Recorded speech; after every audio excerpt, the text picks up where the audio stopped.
Hello, and welcome to everybody to this Joe Wood event on the information for the Live Work Fund. I know we've got a large number of people here today, so I just want to thank you all for making the time to come and find out more about what this fund is about.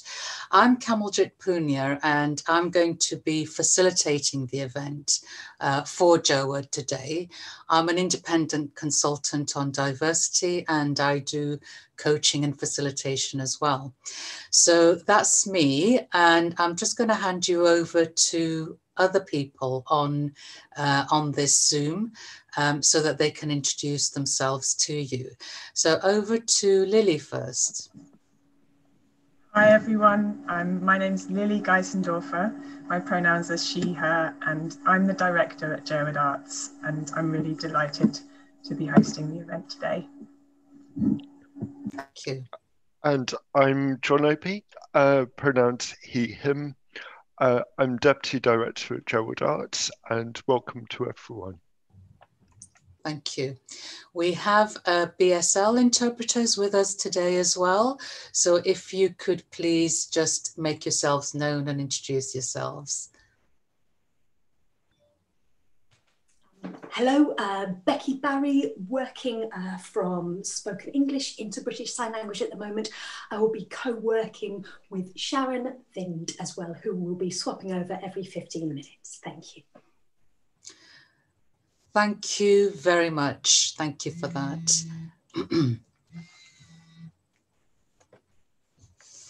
Great, so we've already got some questions coming in. So before we start, I just want to set out the context of how we're going to be broadcasting today. So we're broadcasting from Zoom, and we're linked to YouTube as well, mainly because of the large number of sign-ups today.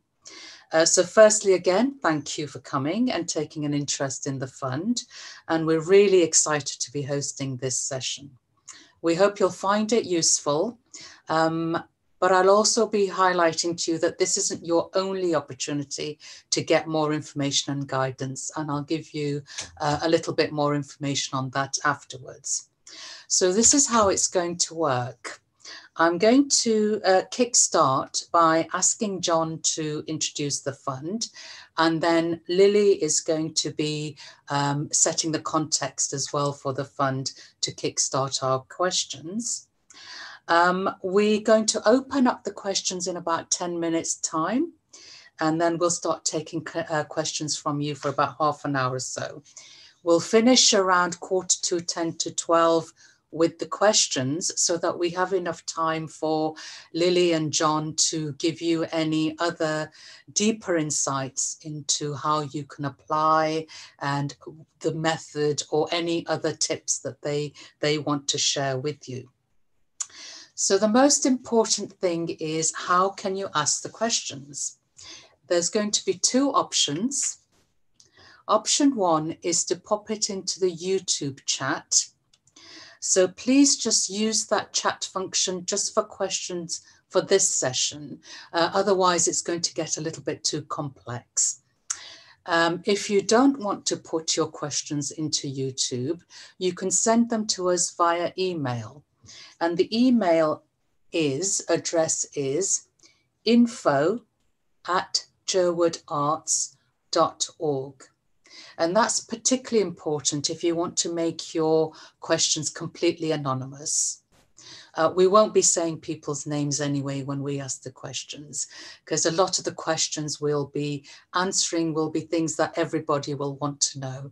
And I'm sure they'll be useful for everyone. So as I said, they will be anonymous questions. We've introduced you to Mirren and Sarah. Actually, we haven't. Mirren and Sarah are not visible on the screen, but they're going to be behind the screen feeding us some of the key questions that are coming through on the YouTube or the email. There may well be too many questions to answer today, but we're going to try and pick out some of the key themes that are coming and some of the main questions that are coming through for us. Great. So finally on this introduction bit, just to let you know that any questions that you ask today will have no bearing on your application or how it is assessed. So feel free to ask whatever you want. And you don't need to watch this event or speak to an Arts Jerwood member of staff before making an application. These are just options that are open to you. Brilliant. So let's get it started. If you can start putting your questions either via email or in the chat function of YouTube, that would be great. And whilst you are doing that, I'm just going to highlight a couple of other things in terms of, before I highlight these other things, I'm going to go over to John to give us some background on the fund. John, if you can do that in 3 minutes, that would be great. Thank you. I'll try. Thank you very much. So you may have seen this information online already, but just to recap it, the fund will give awards of £20,000 in 33 awards to artists to adapt their approach to making and sharing live work. It is for artists, creatives and producers with no more than 10 years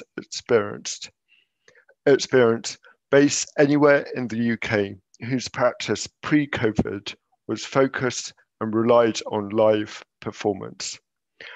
This includes those with artistic, creative or creative practices based in music, theatre, opera, circus, dance, live art and performance, as well as those who work in the gaps between these disciplines.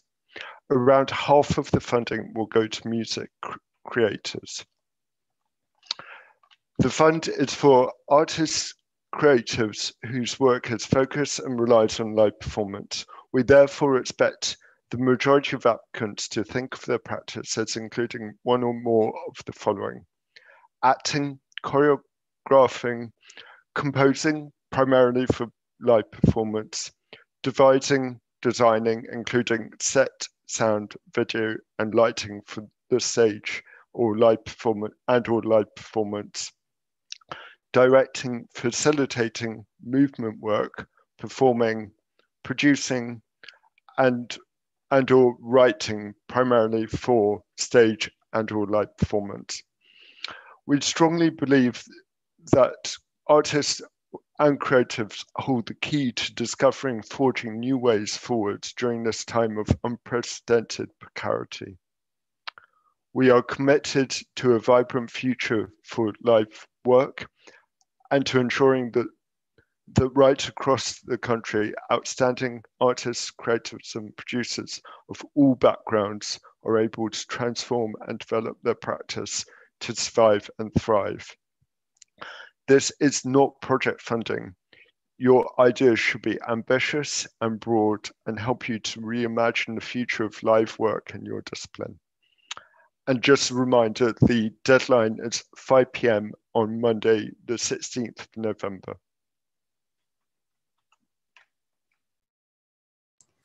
Thank you, John. That's really helpful. I'm going to ask Lily now to just in a few words to tell us about why did you set this fund up, Lily?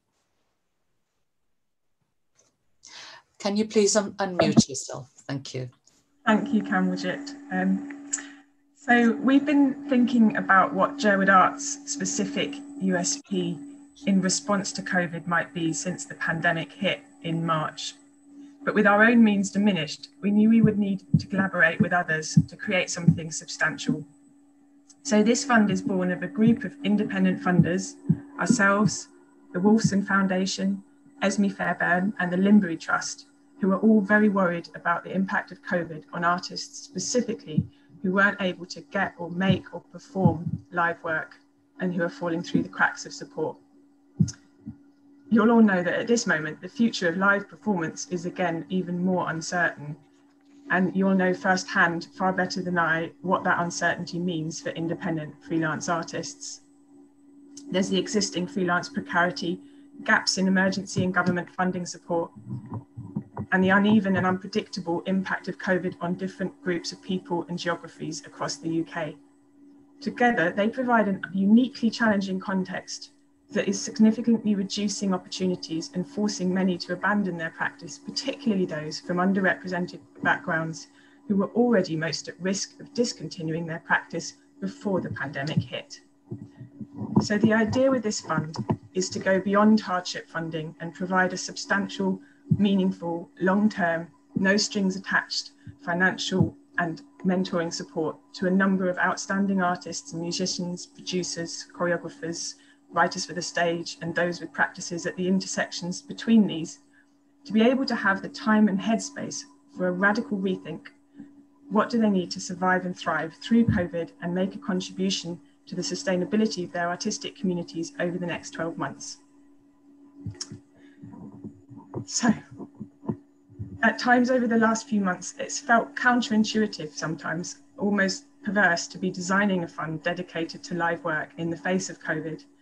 But we really wanted to create an opportunity that can remind artists and audiences what's brilliant about live work and give a space for hope.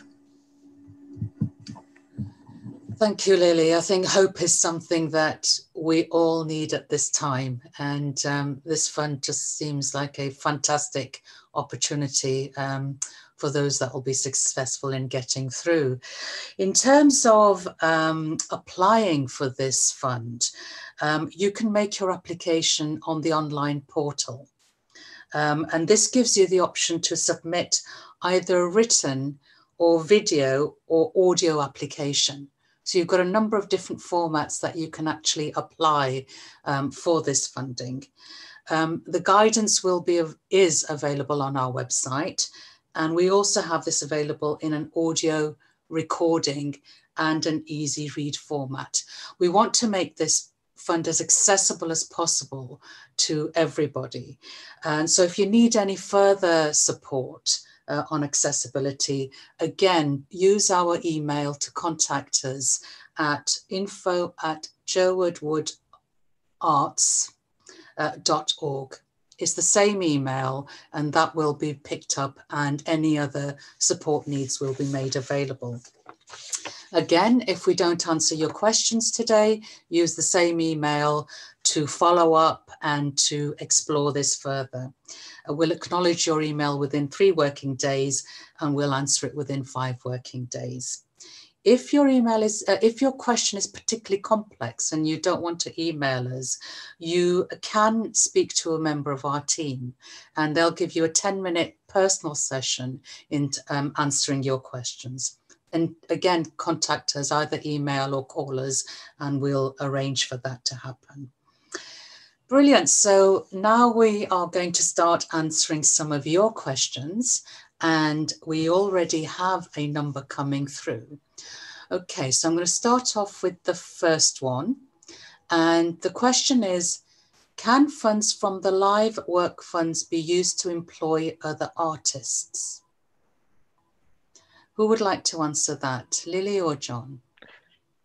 Shall I take the first question? Yeah. So the short answer to that question is yes. The longer answer is that these funds of £20,000 are given freely for the recipient to use as they see fit. So it could be used entirely for living costs as you explore and redefine your practice. And it can also be used as you see fit towards making creative work happen, including working with others. I should also say that collaborations can apply also. So you might be an individual that's part of a collective that wants to apply, and the collective can put in an application. The award of £20,000 will be split equally amongst that collective if applying as a collective. Alternatively, if you're applying as an individual, you'll be receiving that whole award, and you can divide it up amongst people you want to work with during the year as you see fit. Great, thank you. So there's a number of options there about the way that that fund can be used. And if you've got a particularly complex a collaboration, do get in touch with us and you can talk that one through as to how the fund may work. The next question is, what is included under the emergency and hardship funds? Can it include funds from other arts organisations? Let's take them in turn. A very short answer here, yes, absolutely. There you go, quick and easy. That's what I like, quick answers and very clear. Thank you, Lily. Next question. Will the fund support theatre makers looking to advance their practice into screenwriting in order to open other viable income streams in screenwriting for TV? Will it cover that sort of thing? John, I'll go to you. So the fund has been conceived as life work fund. So really the big bold idea should be around how life practice can be rethought of over the course of 12 months.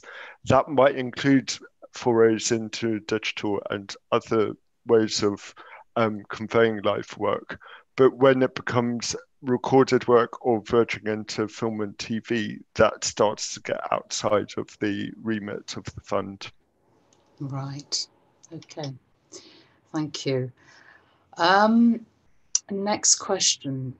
Do we need to be able to demonstrate a certain amount or threshold of earnings from the arts previous to COVID? Lily, would you like to answer that? It's another short answer from me, no. Brilliant, thank you, Lily. I think you're going to get all the short questions today. I might come to you on this next one if it requires a longer. I have over 18 months of experience in my field and position, but I've only just become freelance. Am I still eligible to apply? Lily, is that another quick answer to that? Yeah, I think it is. Yes. I thought absolutely. It would be. So that's a yes to that. Yeah. So the length of practice is about your experience with making, creating, being an artist in your art form, not about your status as your employment status. Great, thank you. That's really good to clear that. Next question. Is this application for exploring work only in a live context? I think you've answered that, but what they're asking is, i.e. performed live, or can it also accommodate taking live work into digital and online spaces? John. So I sort of covered it in my previous answer, but yes, it can cover taking live work into other spaces, whether it's online, digital, I know that same thing, but outside, inside, great. Any way you see fit. Brilliant. So the online format is just as acceptable as in-person live performance. Brilliant. Next question. I was wondering how the 20K is distributed over the year. Is it in one instalment? Lily? Brilliant. Yes, it is, in fact, one instalment. And a short answer. Let's see if we can find you one with a longer answer at some stage. Okay, so how much will the size of your trajectory weigh in the final decision of who gets the funding? An artist with 1 or 2 years of work cannot really compete with someone with almost 10 years of career. Lily, what would you say on that? This is such a good question. The fund is open to all those with up to 10 years experience. We have made a note in the guidance to say that those with less than about 18 months won't standing much of a chance, and that is to acknowledge the fact that we are looking for artists who do have a commitment and a trajectory and a track record that shows that already. And about 18 months, in our experience, we work with this time frame of 10 years in all our work at Jerwood Arts, and that is feels like the right balancing point for us. And I think it's that experience of working within this 10-year early career emerging practice field that means that we feel confident about being able to balance that range of experience when we're making those decisions, and being able to understand and take into account the context of someone who's been making work for only 2 years or 3 or 4 versus someone who is that much further along. Yeah, so there isn't a special formula, or we don't use anything reductive in that sense, but we are very aware that it's obviously a real breadth of practice and experience within that time frame. Right, thank you for that. So following on from that, do the gaps in the disciplines supported by the fund include literature? John? So I can take that question. We hope, when we set out this fund, we talked about those that have had, whose work pre-COVID relied on live performance. So there are areas within literature that certainly fall within that category. I think where we fall on this is if your literary work relied on live performance for its for the essential nature of the art form, then you would be eligible for the fund. If your literary work was primarily in written form and published or disseminated in a kind of written format, but otherwise you were promoting that work through events and readings, then that wouldn't necessarily be right for this fund. But if you were, for example, a poet writing within a theatre or performance context, then and had a track record to show that your livelihood and your craft was entirely set up towards that, then that would be an appropriate application for this fund, as you imagine how that practice might adjust for the future. Great. So the emphasis being on live performance, regardless of the form of art that we are looking at. Great. So there's a question here for clarity. It says the Jerwood Live Arts Fund says, proposals which focus on visual arts practices are not eligible. Does this include practices which focus on performance art in a contemporary art context? Lily, can you clarify that? Yeah, it's, again, I think the answer is very similar to John's answer to the literature question. And you're highlighting, Kamaljeet, that it's not really about the art form, more about the focus on the liveness as being at the core of that. So if the artist's dominant work is performance art, which is live in front of an audience, and they have the track record to prove that, to show that, and that's where they want to spend time working on how they might sustain their practice and rethink it going forward, then it's not, we're not, yeah, that's fine. That would be, that could make a really great application. So it's this liveness at the heart of it, both prior to COVID and as something that you as an artist see as absolutely critical to your practice going forward, that is really important to us. Great, thank you. Next question. Can you give any guidance on what you expect or want from the video application? Is there a format for that, John? Yeah, so we have been taking video applications as part of our, the way we accept applications for our opportunities over the last 18 months, 2 years, and have been refining how we do this. So it's a really important way of presenting ideas alongside a written format. The content of the video should be almost exactly the same as what you would put within a written application. So it should follow the same questions as in the written application. And the application form can be downloaded from the website in a Word and PDF format.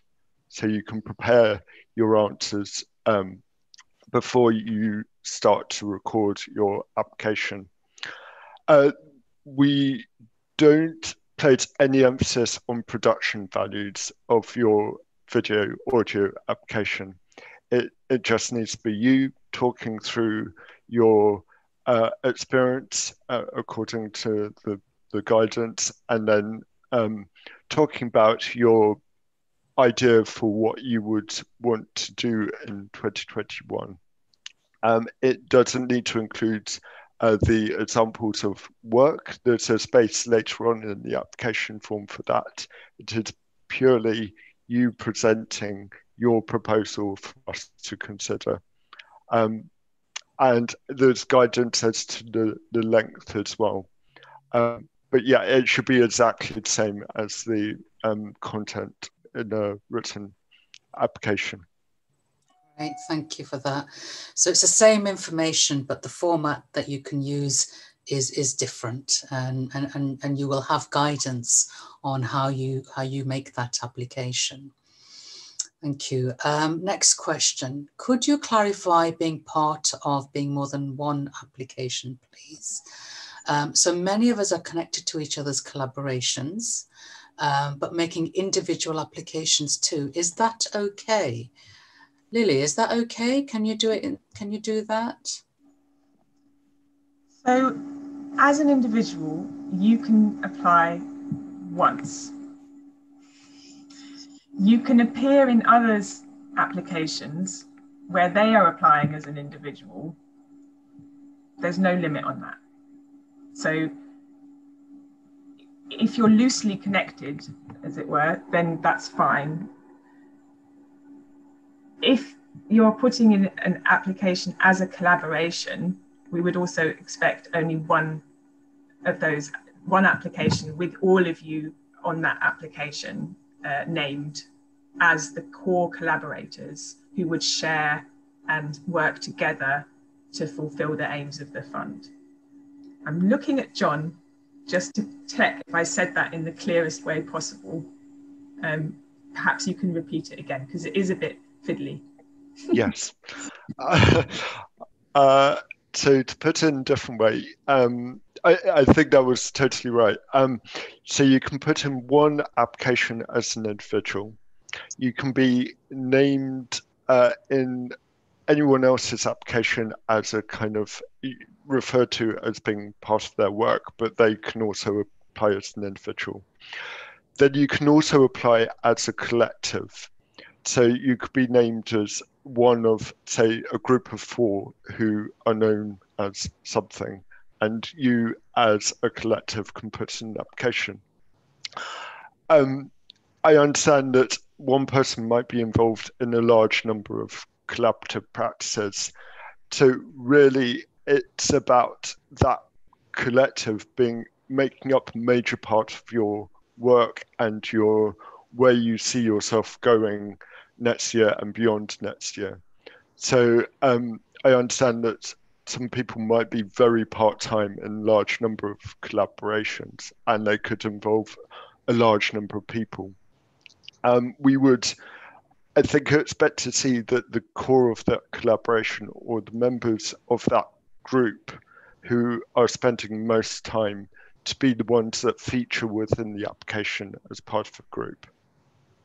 Did that make sense? I'm looking to Lily. If I just try and paraphrase that, maybe. So you can be part of many different collaborations if it's a light touch collaboration.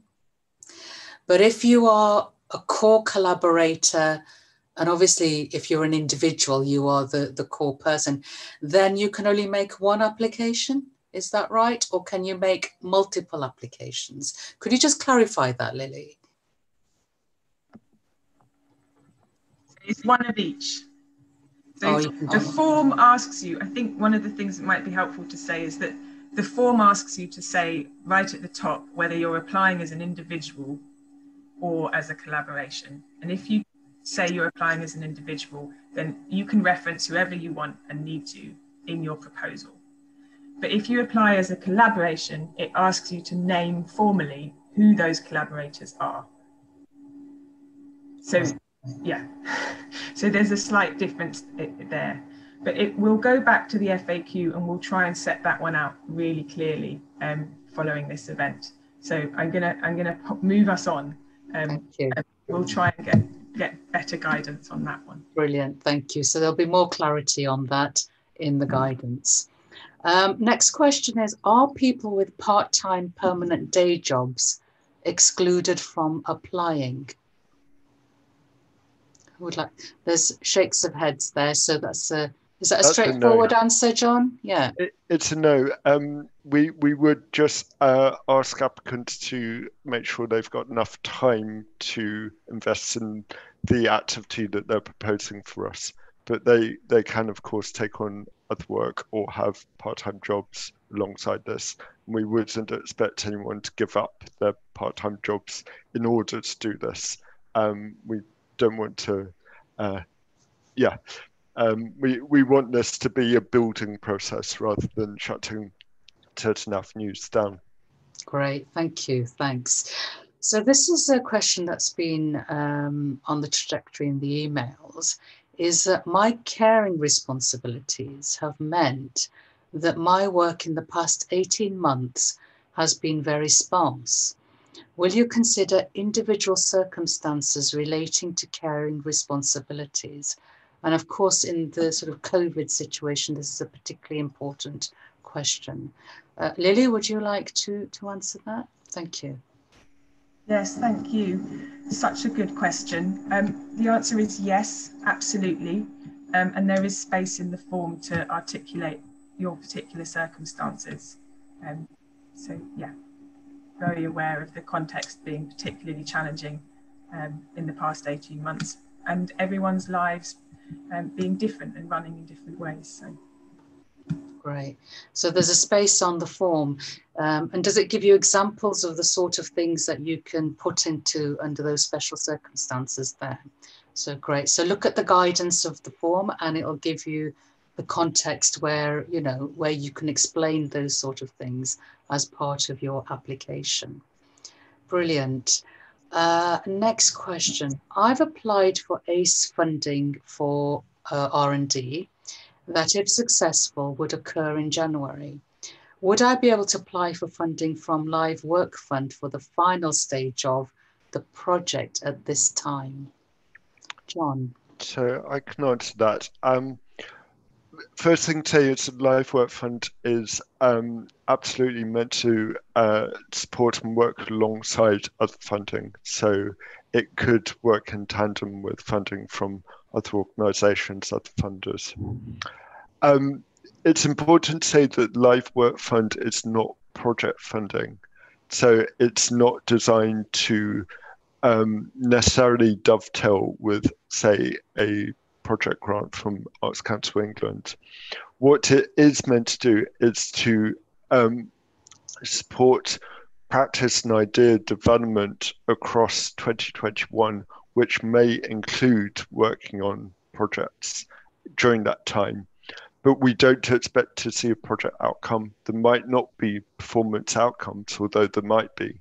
But what it is meant to support is a really rich, active year where you are quite probably working on a large number of things, including projects supported in other ways.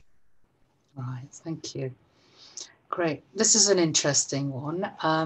If our collective is younger than a year, but as individuals, we've been working in our field for nearly 10 years, can we still apply as a collective?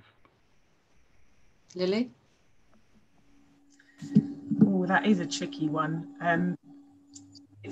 It's always tricky questions that kind of touch on the edges of what we've tried to set out. And I think our aims in setting out the edges of this fund to try and be as flexible and inclusive as possible, while also recognising what we know will make for a stronger set of applications. So in this question, the collective is younger than a year, which in the guidance would mean that it wasn't eligible because there wasn't a substantial enough track record of that collective or collaboration as a thing, as a practice in and of itself. The context is that everybody who's part of it is within the 10 years experience. So they are all eligible as individuals with their own track records. But yes, I think that is how we've set it up. So yeah, tough one. Thank you. But that does clarify the aim of the fund, in that the collective itself is not eligible, but the individuals are eligible to apply. Thank you. Another question here: is performance work which moves between cabaret, theatre and club work, and reimagining this in terms of liveness, welcome? John? Very short answer, yes. I thought you'd say that. Brilliant. Okay, next question. Will it be okay to just give one letter of reference, as I've just moved to London, as this is an individual, but I've not worked and collaborated with lots of other people in London? This may apply to many others. So what would be your advice in that situation? Lily? Yeah, happy to take this one. So the letters of reference, we've asked for 2, and I think we would need to have 2. So the reason for that is that we want to be able to reach at least one of them, should you make it to the final stages of the process, and we would want to check that reference and speak to them and check in with them. But also, again, speaking to this idea that we are looking for artists who do have enough of a track record that there are going to be 2 people out there who know your work well. We're not looking for impressive names, but someone who can vouch for your practice and support your application with just 100 words of supporting statement. So it doesn't need to be someone who works in the arts. It doesn't need to be anyone who's in our sector professionally. So it could be a good friend, just someone who can substantiate that your practice is right for this fund and has the potential that you've set out in your proposals. So don't worry about who it is too much, but definitely put 2 in. Thank you. Brilliant. Thanks. John, would you explain what is the defining point of the start of a creative practice? Yeah, this is a good question, and I understand that it looks quite different for other people. It also depends on discipline and practice as well. So I don't think there's a definitive answer to this, but it might be the first professional presentation that you might have had post-study, or first kind of opportunity you've been given if you didn't go through kind of further or higher education. It might have been first performance, might have been first commission, it might have been some engagement with the professional arts world. So that really is where we define first moment of where your professional practice would start. Great, thank you. Thank you. Next one, Lily. Could the funds be used for a project of live art in a different country, in the context of, say, a residency program, or must it be developed in the UK? Another tough one for me.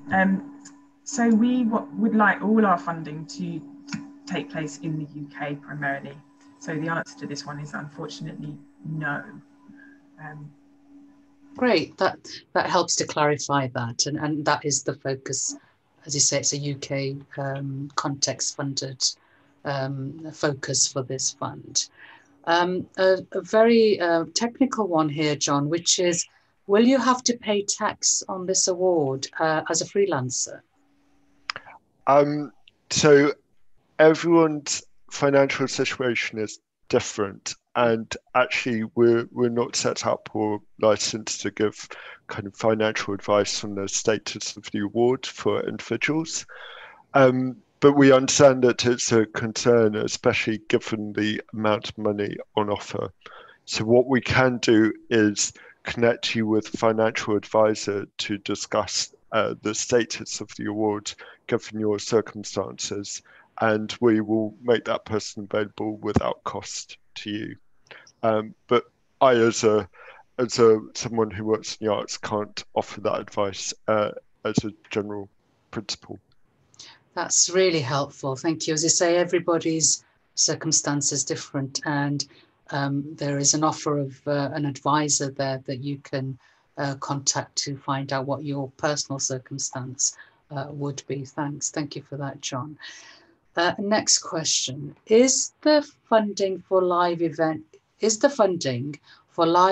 curators / event managers? Could it be used for that, Lily?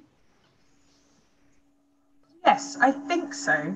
We tend to talk about curators and producers, but if it's live events and your practice as a producer, event manager is focused on live performance in the arts, then probably yes. Great, thank you. Next question. As a new writer, I don't have any links or websites showcasing my work. I do have links for work I've done as an actor. Should I provide these instead? So what can people do in that circumstance, John? I think I would need to know a bit more about that. A person who is asking that question, what their kind of track record would be.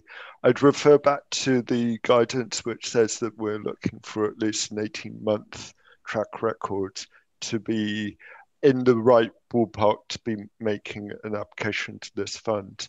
And part of that is looking for a track record that could or should be documented through things that have been produced, performed, shown within a live performance. I understand that documentation is actually quite difficult to get hold of, but at the same time, we do we will get a large number of applications, and assessors will be looking for track record as evidence through links to performed work. So yeah, I think that's the best answer I can give without knowing the exact situation of the person. But there is another question within that, which is they have links to works they've done as an actor, but they're now wanting to make an application as a writer. What I would say is that the examples of work should be as close as possible to their current practice and what they're hoping to develop. It will be quite difficult for us to apply, say, a previous career's work to what they're proposing. Mm-hmm. So in order to make an assessment of the application, there needs to be evidence that's linked to what it is that you're applying for, regardless of what that is. Thank you, John. Thank you for that. Next question. How do we approach doing career highlights as a collaboration, Lily? How would they go about doing that? This is a reference, I think, to our alternative to a CV. So in our application form, we ask you to set out what you think your career highlights have been so far. So yes, if you're a collaboration, how do you approach that? Really, by highlighting the highlights from that collaborative practice. So I think it's worth just re-emphasizing that we would be looking for a collaboration or a collective work together. I use those words fairly interchangeably because in different art forms, they tend to go by different names. So you might be a devising theatre company or a band. We talk about collaboration and collectives, but of course they come in many shapes and sizes and different constitutions or very loose, informal things. So we're not bothered about the status of these things. Really, it's about the artistic practice that is at the core of it. Thank you. Just linked to the issue of collaboration, Lily, if you can expand on this bit, is can you apply to collaborate with someone you're not in a collective with? Brilliant. Well, yes, if you're in this, I refer back, so the guidance asks if you want to make a formal application as a collaboration, then you have to name your collaborators. But if you are an individual who over the year has some ideas for how you might work with different people and explore different areas of your practice or research or workshop, then those people can be part of your application. So we haven't got a hard and fast definition of collaborative or collective here. It's more about so I think the answer is yes, but it's worth just going back and looking at the guidance and checking that you're applying either as an individual referencing other people or as a collaboration that is going to spend the fund together essentially. Great, thank you. And again, more information in the Q&As and the guidance with the application. So we're coming towards the end of our questions. It's nearly 10 to, but the last couple of questions, John, I will ask you, does the less than 10 years experience include study? I have 9 years experience not including my degrees. So what does that, what is included in that time? So we talk about 10 years or less of experience. So for this fund, we would normally expect someone to have started their practice in 2010 or sooner. We make allowances for if someone has had to take time out for health reasons or for care responsibilities, maternity leave, paternity leave, such things. If someone has gone back to further study, then that would be, correct me if I'm wrong, but that would be included within 10 years. Is that right, Lily? Yep, great. Okay, so thank you. Thanks for that clarification. And just one final question to you, Lily. I think this is something that most people will want to know. You haven't asked for a budget or timeline. Why is this? Essentially, it's because we take a high trust approach with our funding.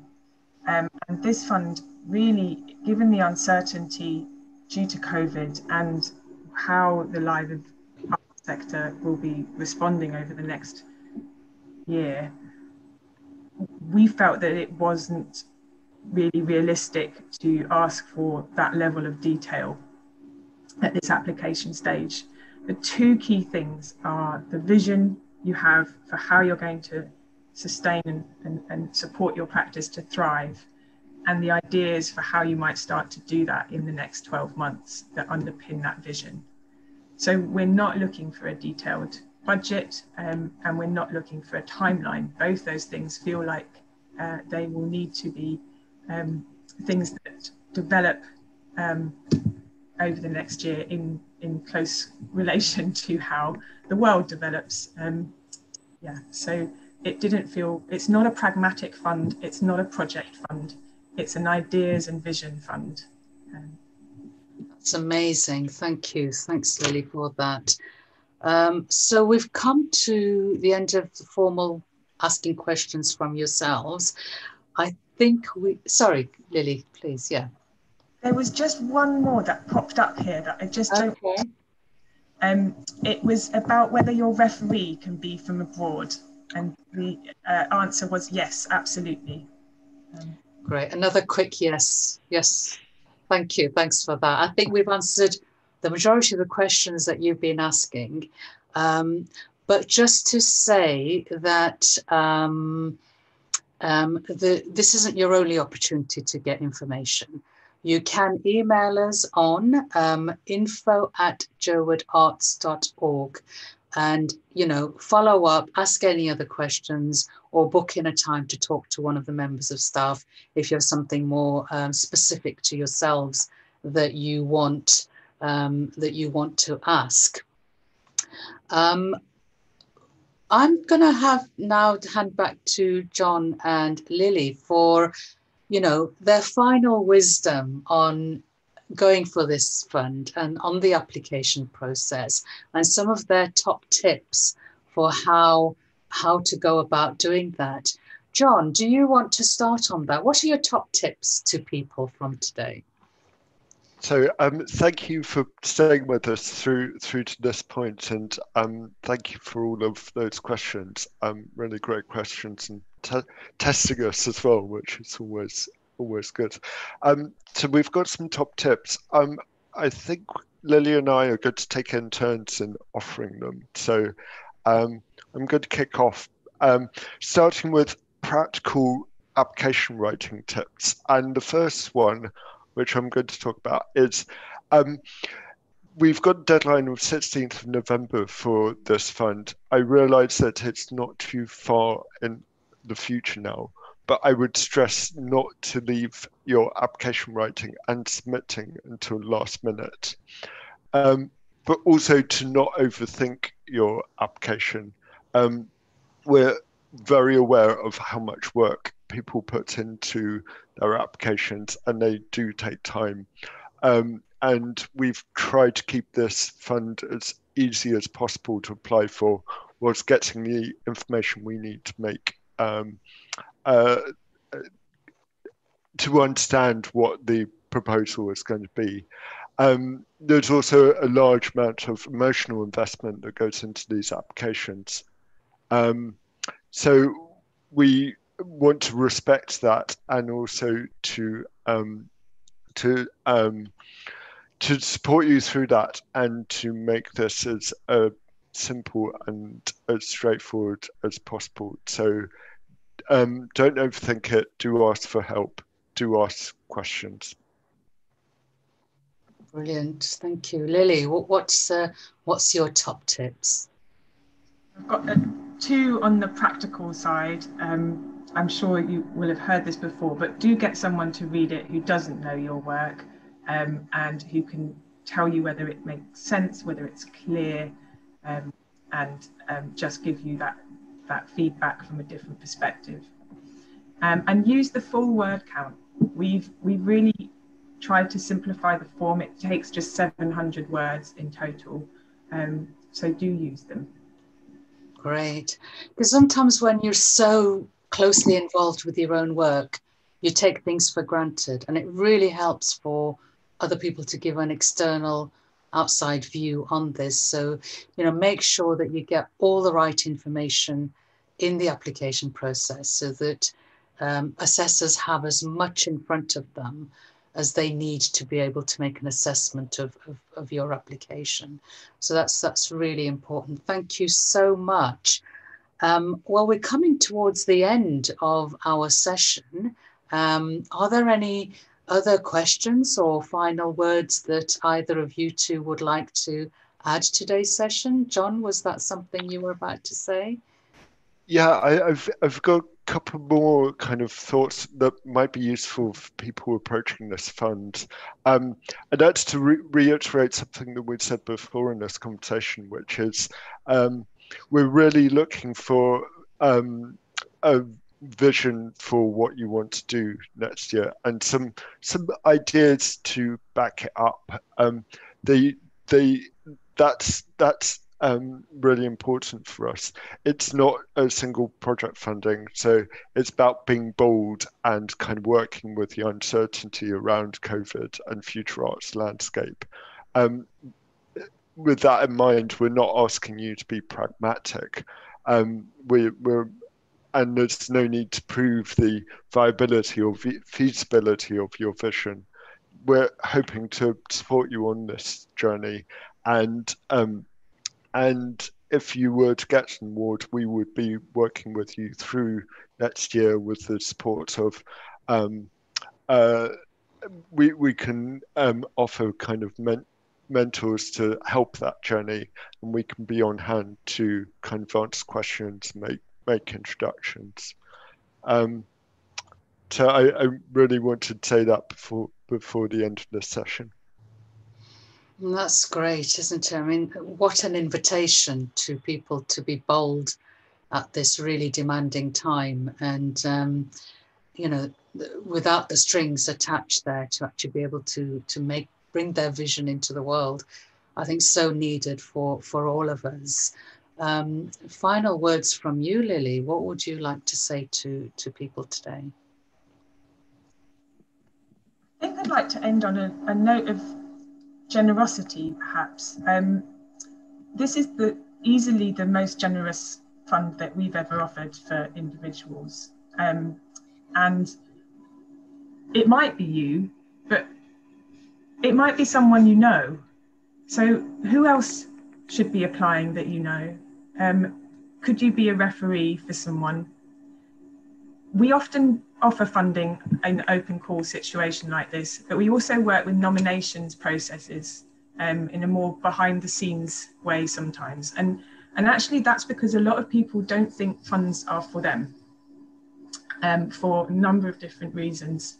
And they might look at this and decide that it's too large an amount of money, or it's just, when we talk about looking for outstanding artists and an excellent track record, that they can't see themselves reflected in the guidance and the invitation.